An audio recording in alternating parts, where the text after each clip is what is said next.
बिस्मिल्लाहिर्रहमानिर्रहीम। मैं professor doctor Mubashar Hussain हूँ, department of agronomy Bahauddin Zakariya university Multan से। तो आज हम बात करेंगे गंदम के बिजाई के वक्त की।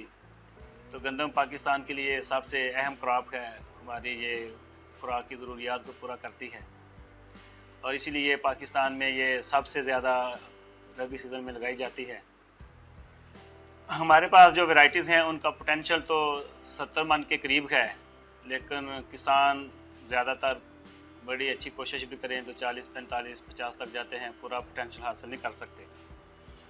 इसकी सबसे बड़ी वजह गंदम का वक्त काश्त भी है।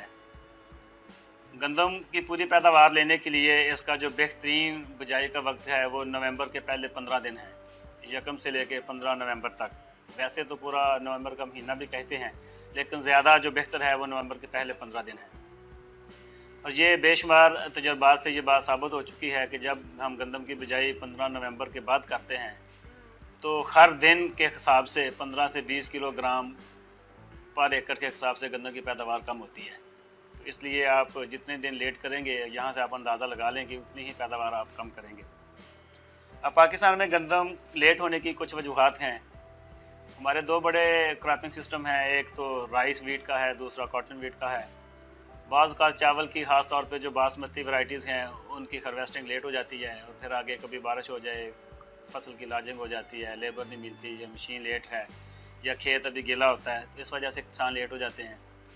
तो बाज़ का फिर जो कपास का है उसकी जो आखिरी पिकिंग है उसके लिए भी वो लेबर चाहिए, लेबर बर वक्त टाइम पे नहीं मिलती, उसकी वजह से लेट हो जाती है। कुछ किसान हैं वो गन्ने के बाद भी गंदम लगाते हैं। अब शुगर मिल जो हैं वो नवंबर तक वो ओपन ही नहीं होती, फिर जब ओपन होंगी फिर वो गन्ना मार मिल में जाएगा तो ज़मीन खाली होगी, तो उसके बाद फिर वो गंदम लगाएंगे। तो इन सारी वजूहात की वजह से गंदम लेट लगती है। और गंदम की बेहतरीन पैदावार के लिए इसके जो पहले 15 दिन हैं वो सबसे ज़्यादा अहम हैं और किसानों को कोशिश करनी चाहिए कि इसमें ही वो मुमकिन बनाएं, क्योंकि जब गंदम लेट होती है तो एक तो फिर दर्जा हरारत कम होना शुरू हो जाता है, उसकी वजह से इसकी जर्मिनेशन लेट भी होती है, कम भी होती है। और फिर जो लेट वाली क्रॉप है जब ये मार्च में आती है तो जब टेम्परेचर बढ़ता है तो फिर ये अपनी रिप्रोडक्टिव फेज़ शुरू करती है और हीट स्ट्रेस की वजह से इसको दाने बनाने का एक तो टाइम कम मिलता है, फिर इसके दाने बारीक रह जाते हैं और जिसकी वजह से पैदावार में बहुत कमी आती है। इसलिए किसानों के लिए ज़रूरी है कि वो हर हाल में ज़्यादा से ज़्यादा कोशिश करें कि वो पहले नवंबर के 15 दिनों में सोइंग को मुनासिब टाइम पे वो इसके काश्त कर लें। अब इसके कुछ हैं हल, अगर लेट हो गए हैं तो फिर इसके जो नुकसानात हैं उनको कैसे कुछ कम किया जा सकता है।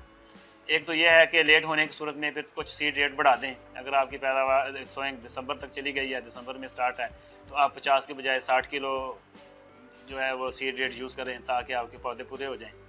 और फिर सोइंग करने से पहले वो ऑन फार्म प्राइमिंग हम कहते हैं कि वो गंदम का जो बैग है बीज का उसको रात पानी में भिगो दें 7-8 घंटों के लिए, सुबह 1-2 घंटे उसे खुश करने के बाद उसकी सोइंग कर दें। इससे जर्मिनेशन जल्दी भी हो जाती है और बेहतर भी होती है। और फिर जो ख़ास तौर पे वो वैरायटीज़ लगाएं जो लेट कंडीशंस में अच्छा परफॉर्म करती हैं।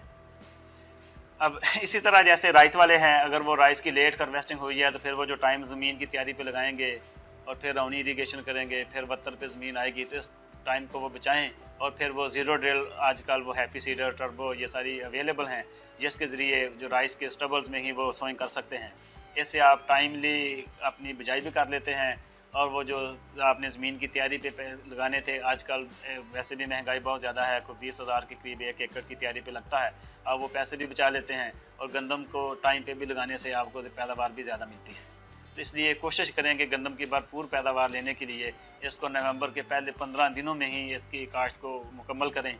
और लेट होने की सूरत में फिर सीड रेट, अच्छी वैरायटीज़ या फिर वो ऑन फार्म प्राइमिंग भी करें और ज़ीरो टिलेज के साथ अगर मुमकिन हो सके तो टाइमली सोइंग मुकम्मल करें। मैं उम्मीद करता हूँ कि आपको ये मेरा कंटेंट बहुत पसंद आया होगा। देखते रहिए Saqib Hayat YouTube channel. Thank you. अल्लाह हाफिज़।